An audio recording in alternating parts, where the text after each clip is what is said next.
India TV YouTube channel को subscribe करें और बेल आइकन दबाएं। नमस्कार, मैं हूं ज्योत्सना पाटनी। खबर उत्तर प्रदेश से। उत्तर प्रदेश में ऑपरेशन धर्म चलाने वाला कौन है? धर्मांतरण का मुख्य आरोपी श्याम प्रताप सिंह गौतम से उमर गौतम कैसे और क्यों बना, आज ये सब कुछ हम आपको बताने वाले हैं। उमर गौतम की जुबानी आपको एक एक बात सुनाने वाले हैं। उमर गौतम का नया वीडियो सामने आया है जिसमें उमर न सिर्फ 1000 लोगों के धर्म परिवर्तन की बात कबूल रहा है, बल्कि यह भी बता रहा है कि उसने मौलाना उमर गौतम बनने का ना जाने कितने सौरभ शर्मा को मोहम्मद सूफियान बना दिया। कन्वर्जन टेप पहली बार कैमरे पर आया है और आपको बता दें कि ये धर्मांतरण का ऐसा विस्फोटक टेप है जिसमें कहीं एक बात जो है वो पैरों तले जमीन खिसकाने के लिए काफी है। धर्म परिवर्तन वाले खेल की पूरी कहानी सुनिए खुद मोहम्मद उमर गौतम की जुबानी। मैं ये आपको बताना चाहूँगा, इशारे में तफसील में जाने का वक्त नहीं है, कि 1 साल तक वो मेरी खिदमत करते रहे। मेरा एक्सीडेंट हुआ था और अखलाक से, मोहब्बत से, खिदमत से और दीन को बताते रहे, समझाते रहे, मेरे सवालात का जवाब देते रहे। कभी उन्होंने डिस्कस नहीं किया, कभी डायलॉग नहीं किया, कभी डिबेट नहीं किया, कभी आर्गूमेंट्स नहीं किए और कभी भी मुझे उन्होंने एहसास नहीं होने दिया कि वो मुझे मुसलमान बनाना चाहते हैं। बल्कि 1 साल के बाद अल्हम्दुलिल्लाह मैंने खुद उनसे कहा कि I want to become a Muslim, मैं मुस्लिम बनना चाहता हूँ। इसलिए कि मुझे ये 1 साल के बाद मालूम हो गया, पढ़ने और समझने के बाद, कि Muslim means obedient to almighty Allah और Islam means to surrender oneself towards the will of almighty Allah. तो अल्हम्दुलिल्लाह 1984 में उसी यूनिवर्सिटी में जब मैं बीएससी एग्रीकल्चर फाइनल ईयर का स्टूडेंट था तो अल्लाह तबारक ताला ने मुझे इस्लाम की दौलत दी और मैंने अपना नाम श्याम प्रताप सिंह गौतम से मोहम्मद उमर रखा। मैंने तो कभी सोचा ही नहीं था कि मेरा नाम श्याम प्रताप सिंह गौतम से मोहम्मद उमर होगा और मैं नमाज पढ़ूंगा, रोजे रखूंगा, ज़कात दूंगा, हज करूंगा, इसका मैंने कभी तसव्वुर नहीं किया था। लेकिन अल्हम्दुलिल्लाह उस यूनिवर्सिटी में अल्लाह ने ये तौफीक दी और फिर मैंने अपने दोस्तों को दावत दी तो उसी यूनिवर्सिटी में अल्हम्दुलिल्लाह 7 लोगों ने इस्लाम की गवाही दी। उनमें से एक हमारा दोस्त था, गोरखपुर का रहने वाला, यादव घराने का। उसने कहा कि जब गौतम साहब उमर साहब हो गए हैं तो मैं भी इस्लाम ले आता हूँ। इतनी उसको मोहब्बत थी, उसका नाम मैंने मोहम्मद उस्मान रखा। हमने ये समझ रखा है कि अल्लाह का ताल्लुक सिर्फ मुसलमानों से है, कुरान का ताल्लुक सिर्फ मुसलमानों से है, नबी का ताल्लुक सिर्फ मुसलमानों से है, दीन का ताल्लुक सिर्फ मुसलमानों से है। मेरे भाई बुजुर्गों, प्यारे दोस्तों, ऐसा नहीं है। अगर सिर्फ मुसलमानों से होता तो फिर ये आज की डेट में जो हजारों नहीं लाखों लोग दीन की तरफ आ रहे हैं वो नहीं आते। वो अपना नाम अभी आपके सामने अगर मौका होगा तो आएंगे आपके सामने। हमारे एक भाई साथ में आए हैं, सौरभ दत्त शर्मा, जो फरीदाबाद में रहते हैं, सेक्टर 16 में, सेंट्रल गवर्नमेंट एम्प्लॉई हैं, नौजवान हैं। आप उनको देखें, 5 साल पहले वो ईमान लाए और आज उनकी क्या पोजीशन है। मोहम्मद सुफियान है। ऐसे हजारों लोग हैं। आज की डेट में ईमान लाने वालों की तादाद यानी अनकाउंटेबल है। वो बात दूसरी है कि लोगों को पता नहीं चलता है। मैं आपको बताना चाहूँगा कितने मराकिज़ हैं हमारे हज़रत मौलाना कलीम सिद्दीकी साहब दामद बरकातुहूम की सरपरस्ती में जो इदारा चलता है, कितने लोग अब तक इस्लाम की गोद में आए और कितने लोगों की खिदमत हो चुकी है। लोग जानते हैं, बताने की ज़रूरत नहीं है। उत्तर प्रदेश में हुए धर्म परिवर्तन मामले का मेन कैरेक्टर अभी एटीएस की गिरफ्त में है। उत्तर प्रदेश से दिल्ली तक श्याम प्रताप सिंह गौतम उर्फ उमर गौतम की पूरी हिस्ट्री खंगाली जा रही है। लेकिन सवाल यह है कि उमर गौतम की धर्म परिवर्तन वाली ये दुकान आखिर चलती कैसे थी? कैमरे पर सुनिए उमर गौतम का ये कबूलनामा। अल्हम्दुलिल्लाह इस सेंटर में 1000 से ज्यादा लोगों के लीगल डॉक्यूमेंटेशन की फॉर्मेलिटीज पूरी की गई हैं। एक लड़की सुप्रिया आयशा नाम की जो एमएससी बीएड है कानपुर से, उसने अपना change of name, change of religion का ऐड दिया है। कल या परसों आप उसको देख सकते हैं क्लासिफाइड कॉलम में। ऐसे कितने केसेज हैं। तो अल्हम्दुलिल्लाह इस खिदमत, एक छोटी सी खिदमत में हम अल्हम्दुलिल्लाह अपने उलमा की सरपरस्ती में, बुजुर्गों की सरपरस्ती में लगे हुए हैं और इस बात की हम कोशिश करते हैं कि ऐसे लोगों की मदद हो जो दीन कबूल करते हैं, दीन में दाखिल होते हैं और उनको बाकायदे मोरल सपोर्ट दिया जाए, लीगल सपोर्ट दिया जाए और उनकी जो भी बेहतर से बेहतर रहनुमाई होती है वो की जाए। आज मैंने 2010 में इस्लामिक दावत सेंटर, एक छोटा सा एक इदारा दिल्ली में जामिया नगर ओखला में मैंने कायम किया हज़रत मौलाना राबे साहब हसनी नदवी दामद बरकातुहूम की सरपरस्ती में। और उसका मकसद यही है कि ऐसे लोगों की खिदमत की जाए जो ईमान लाते हैं, उसके बाद उनकी तालीम, उनकी तरबियत, उनको मोरल सपोर्ट, उनको लीगल सपोर्ट। और ये बहुत ही अहम एक मैं समझता हूँ कि ड्यूटी है जो हम सबको करना चाहिए। गौतम मोहम्मद उमर क्यों बना, किसके कहने पर बना और अब ये क्या कर रहा है? सबके तार एक दूसरे से जुड़े हैं। ये अलीगढ़ मुस्लिम यूनिवर्सिटी जाता है, मंच पर खड़े होकर गौतम से मोहम्मद उमर बनने का पूरा टेप सुनाता है, लोगों का ब्रेन वॉश करने की कोशिश करता है ताकि लोग धर्म परिवर्तन की साजिश के इसके जाल में आसानी से फंस जाएं। मेरे दिल में 14-15 साल की उम्र में ये जज्बा कुदरती तौर पे अल्लाह के फजल से पैदा हुआ कि मैं अपने खालिक को, मालिक को, राजी को जानने की कोशिश करूं कि किसने मुझे दुनिया में भेजा है और क्यों भेजा है और मरने के बाद क्या होना है।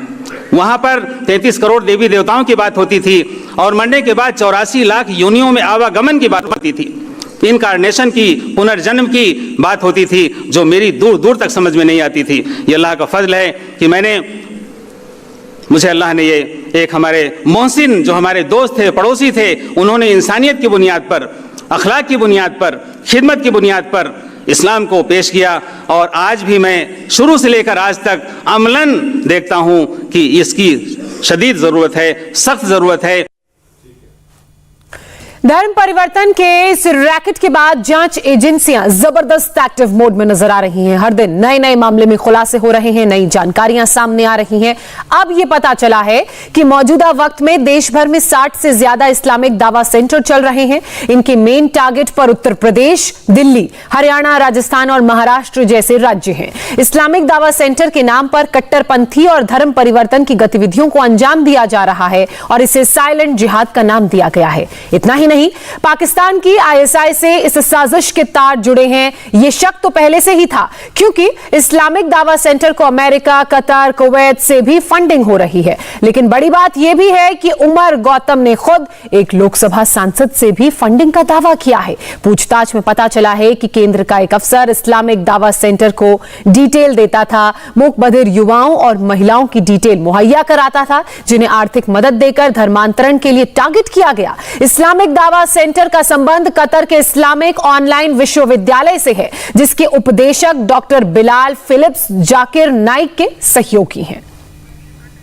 इस्लामिक दावा सेंटर में विदेशी फंडिंग का खुलासा हो चुका है। अमेरिका, कतर, कुवैत से भी फंडिंग का संदेह जताया जा रहा है और इसे लेकर कई संस्थाएं, कई फाउंडेशन जांच एजेंसियों के रडार पर भी हैं। शक है कि यह पैसा दिल्ली के फातिमा चैरिटेबल फाउंडेशन, लखनऊ की Al Hasan education and welfare foundation सहित कई भारत आधारित गैर सरकारी संगठनों के माध्यम से भेजा जाता है। इसके अलावा फरीदाबाद की Mewat trust for educational welfare, Mumbai की मरकजुल मारिफ और दिल्ली की ह्यूमन सॉलिडेरिटी फाउंडेशन की जांच एजेंसियों के रडार पर बताए जा रहे हैं। इंडिया टीवी की नजर भी इस बड़े खुलासे की हर एक बारीकी पर टिकी हुई है। हमारे संवाददाता खुद ग्राउंड जीरो पर जाकर इस पूरे मामले की पड़ताल कर रहे हैं। इंडिया टीवी संवाददाता अतुल भाटिया दिल्ली के बाटला हाउस इलाके में पहुंचे, जहां उमर गौतम का घर है। दिल्ली पुलिस भी उस वक्त वहां जांच के लिए पहुंची थी। उमर गौतम के घर इस समय दिल्ली पुलिस की टीम पहुंची और आप देख सकते हैं कि ये बाटला हाउस का इलाका है और यहाँ पर 4th फ्लोर के ऊपर यहाँ पुलिस की टीम पहुंची है। आप देख सकते हैं कि बाहर जो है वो नेम प्लेट लगी हुई है, मोहम्मद उमर गौतम, चेयरमैन आईडीसी न्यू दिल्ली, जिसका यूपीएटीएस का दावा है कि इसी आईडीसी से पूरा धर्मांतरण का ये पूरा खेल चल रहा था। 2 लोगों को गिरफ्तार किया है और अभी आप देख सकते हैं कि दिल्ली पुलिस की टीम यहाँ पर पहुंची है, लेकिन कोई भी गेट यहाँ पर नहीं खोल रहा है। तो आप गेट लॉक कर रहे हैं तो कोई आपसे कोई रिस्पॉन्स मिला? कुछ नहीं मिला। फिलहाल ये घर जो है वो उमर गौतम का है। दिल्ली पुलिस की टीम यहाँ पर पहुंची है, लेकिन कोई भी रिस्पॉन्स जो है वो यहाँ से दिल्ली पुलिस को नहीं मिल रहा। तो फिलहाल जिस तरीके से यूपीएटीएस ने 2 लोगों को इस पूरे मामले में गिरफ्तार किया है, जहांगीर और उमर गौतम को गिरफ्तार किया था, उसके बाद दिल्ली पुलिस की टीम अलग अलग जगह पर पहुंची थी। घरों को जो रेड था, आईडीसी का जो ऑफिस था वहां पर रेड की गई थी। अब गौतम के यहाँ पहुंची और इसके अलावा जहांगीर के घर पर भी दिल्ली पुलिस गई थी, लेकिन कोई रिस्पॉन्स दिल्ली पुलिस को यहाँ से नहीं मिल रहा है। इसके बाद अतुल भाटिया इस रैकेट में गिरफ्तार दूसरे आरोपी यानी कि जहांगीर के घर जामिया नगर पहुंचे। पुलिस साथ थी जो जांच के लिए जहांगीर के घर का गेट खटखटाती नजर आई, लेकिन अंदर से दरवाजा किसी ने नहीं खोला। दिल्ली पुलिस की टीम जहांगीर आलम के घर पर पहुंची। आप यहां पर देख सकते हैं कि ये जामिया नगर का इलाका है, जहां की 5वीं मंजिल पे ये जो है इस फ्लोर के अंदर बताया जाता है कि जहांगीर आलम रहता था और यूपी पुलिस ने, यूपीएटीएस ने उसको गिरफ्तार किया है। धर्मांतरण के आरोप है, 1000 से ज्यादा मामले, ऐसा यूपीएटीएस का दावा है कि 1000 से ज्यादा धर्मांतरण के मामले सामने हैं, जिसमें सीधा सीधा इन्वॉल्वमेंट जहांगीर आलम का है।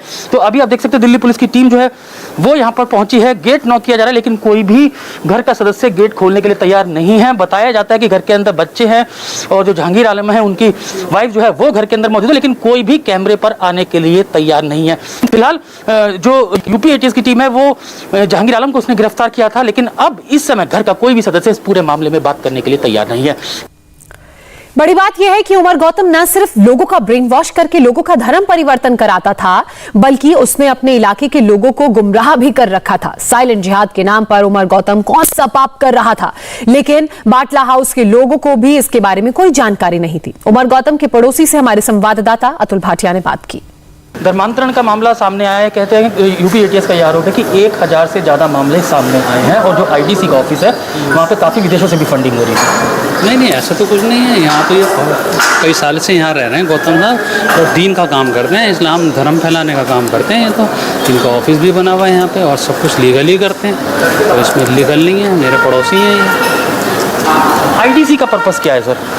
ये तो मुझे पता नहीं है ये आईडीसी। तो आपको समझ आता, मैं भी समझना चाहता हूँ कि आईडीसी बेसिकली है क्या?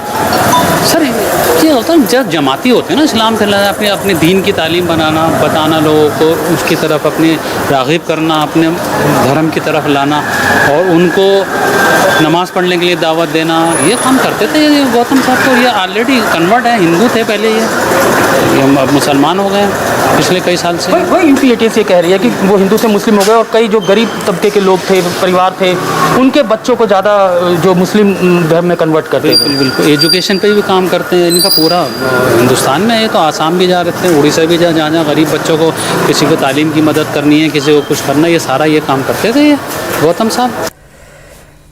इसके बाद अतुल भाटिया इस्लामिक दावा सेंटर के दफ्तर भी पहुंचे, जहां बैठकर उमर गौतम और जहांगीर धर्म परिवर्तन का पूरा जो ब्लूप्रिंट है साजिश का वो तैयार करते थे। पुलिस भी जांच के लिए यहां पर पहुंची थी, लेकिन पुलिस को खाली हाथ यहां से वापस लौटना पड़ा। हम इस समय जामिया नगर में मौजूद हैं और ठीक मेरे सामने आप देख सकते हैं कि ये इस्लामिक दावा सेंटर है, आईडीसी, जहां से जो है वो एटीएस यूपी ने रेड की थी। और आप देख सकते हैं ये जो फ्लोर है ये बंद है।